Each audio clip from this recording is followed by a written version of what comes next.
안녕하세요. 저는 춘천 한마음교회 손미아입니다.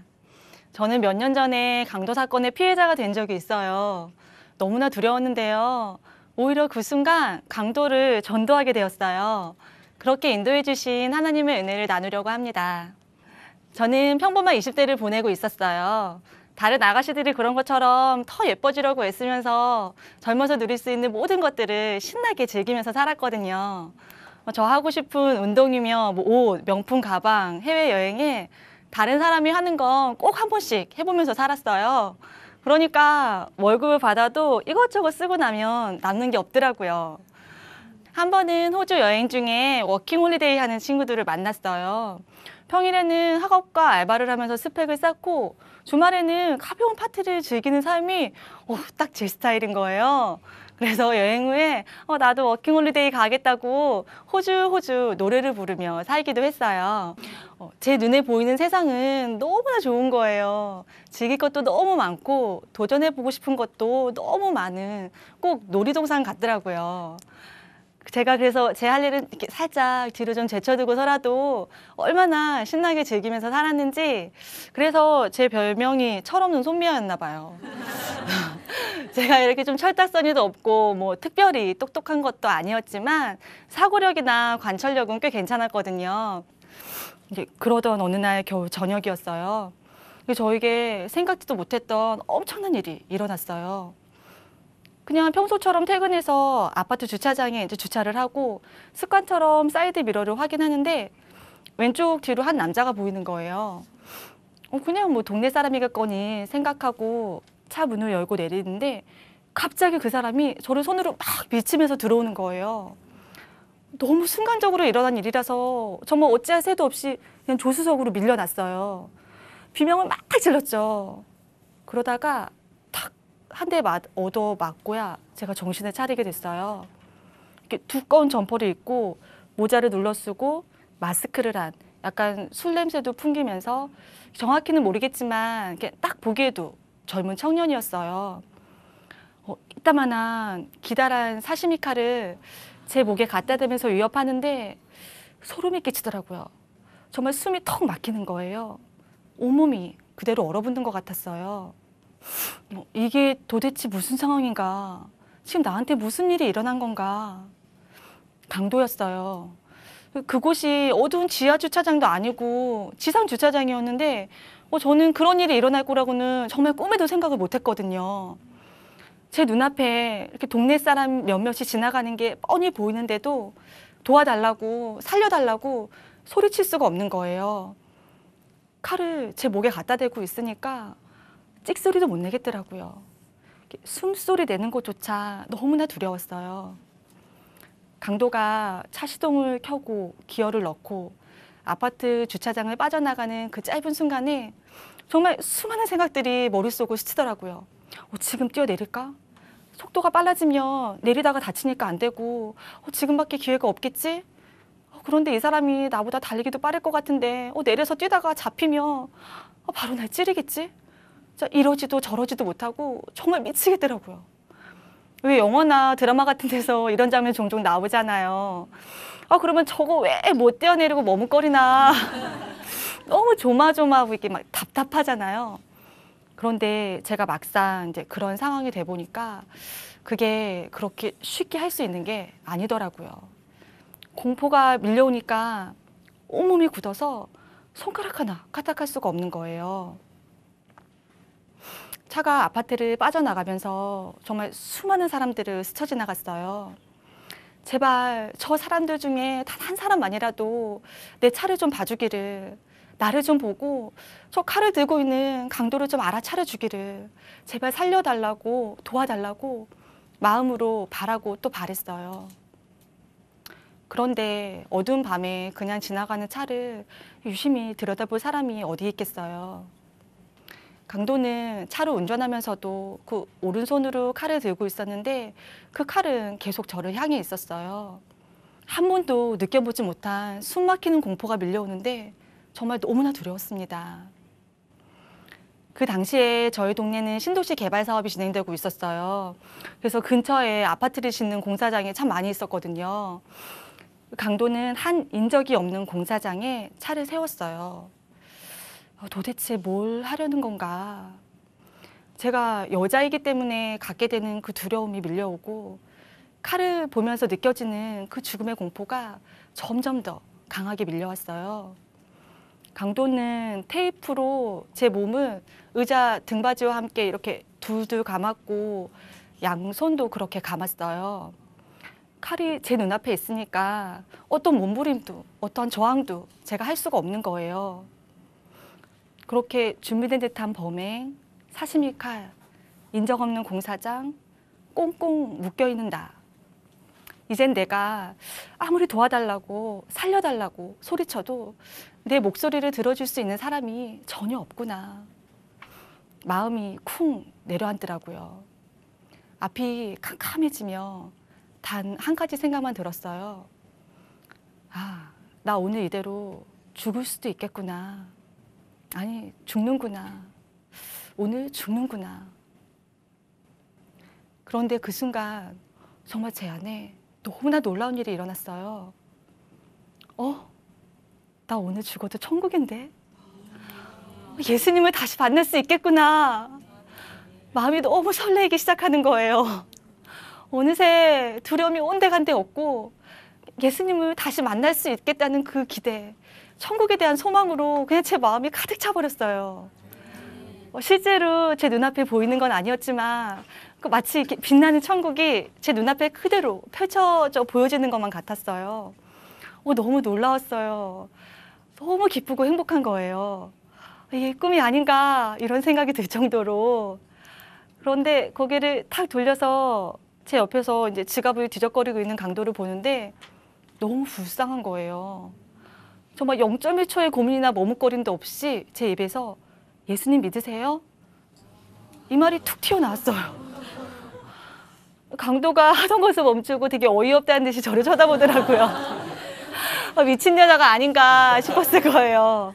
그런 상황에 예수님 믿으세요라니 제가 생각해도 어이가 없는데 강도는 더 했겠죠.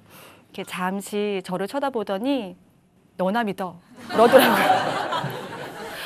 그런데 이상한 건요. 제가 그 상황에서 주눅이 들지 않는 거예요. 나는 천국이고 이 사람은 지옥이라는 게 너무나 확실히 보이니까 정말 너무나 안타깝고 불쌍해서 계속 복음을 전할 수밖에 없었어요. 하나님이 살아계세요. 이 상황도 다 보고 계시고 난 지금 죽어도 천국인데 당신은 아니잖아요. 이 땅이 끝이 아니고 영원히 사는 천국이 있어요. 거기 정말 꼭 가셔야죠. 지금이라도 회개하고 예수님을 주인으로 믿으며 천국에 갈 수 있어요. 정신없이 전한 것 같아요. 근데 강도는 이제 더 이상 대꾸는 하진 않더라고요. 사실 한 대 얻어맞지 않은 게 다행이죠. 그 상황에서 정말 미친 소리 하지 말라고 윽박지르거나 한 대 때려도 이상하지 않은 상황이잖아요. 그렇게 차에서 1시간 30분 정도를 끌려다녔던 것 같아요. 강도는 제 통장을 들고 이제 저한테 비밀번호를 물어보는 거예요. 근데 너무 당황스러워서 생각이 나지 않는 거예요. 그래서 저 모르는데요. 그랬더니 강도가 화를 내는 거예요. 네 거 맞냐고. 그래서 몇 가지 이제 생각나는 대로 대충 얘기해 줬는데 가서 그 통장을 확인해 보더니 이번에는 잔고가 없다고 또 화를 내는 거예요. 그러더니 이제 신용카드로 이제 현금 지급기를 막 찾아다니면서 돈을 찾더라고요. 그리고 이제 어느 정도 현금을 손에 넣었는지 다시 이제 근처 공사장으로 차를 옮겼어요. 그리고 휴대폰 카메라를 켜는 거예요. 신고하지 못하게 하려는 거구나. 제가 순간적으로 알겠더라고요. 마음이 너무 다급해지는 거예요. 그래서 제발 이러지 마세요. 절대 신고하지 않겠다고. 저 예수님 믿는 거 아시잖냐고. 제발 이러시지 말라고 간절하게 애원을 했어요. 그랬더니 다행히 강도가 하려던 것을 멈추고 마음을 접더라고요.